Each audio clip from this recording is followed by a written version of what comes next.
Are your selling fees increasing? Is your profits shrinking? Are you selling on a marketplace where your exposure is overshadowed by all the cheap things that are mass produced? Hi, my name is Roger, and I created a marketplace specifically for makers, artists, and collectors. Basically is the acronym for our name. MAC is for makers, artists, and collectors. Welcome to the first episode of the Mac story. Let's take a step back in history and let me share with you how the Mac online marketplace has started. In October of 2020, right in the middle of the pandemic, I created this live in-person event in a small town called McMinnville, Oregon, which by happenstance also is the nickname for the town, Mac. It's a really small town, about 35,000 people total. I had 19 vendors sign up for the event. 9 vendors actually showed up on day one. 2.5 days later, after the full event was done, I only had 5 vendors left. Because it was COVID, I think we only had maybe 300 to 400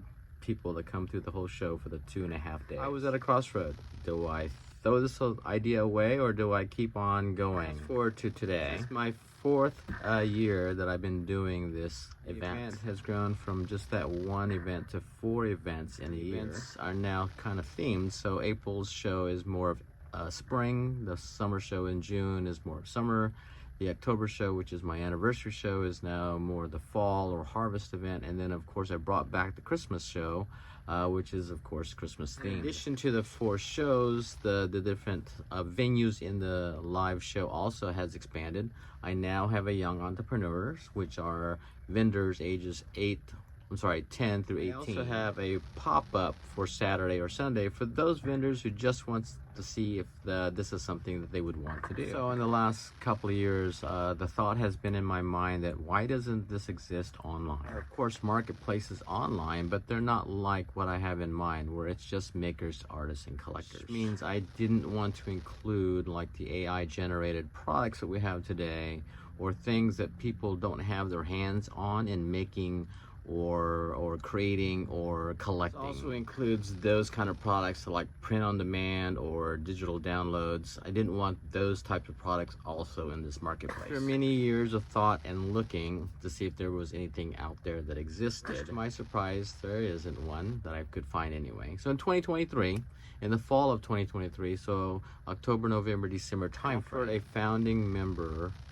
program or launch to see if anybody else was really interested in putting their money into some marketplace that hasn't even been built yet. I'm surprised there was an interest in it, and people actually paid for the membership even though it hasn't been built. After that launch, I started building the marketplace. In a few weeks, I have a base functionality of a marketplace stood up, and now the sellers that have signed up for it are now putting in their stores and adding their products. This brings you to the story of where we are today. We are both a live event that is going on 4 times a year, as well as now the beginning and assembling of a new online marketplace. Next episode, I'll dive even deeper into the very beginnings of the Mac Marketplace, because it wasn't that name before, it was something else, and I'll tell you that story in the next episode.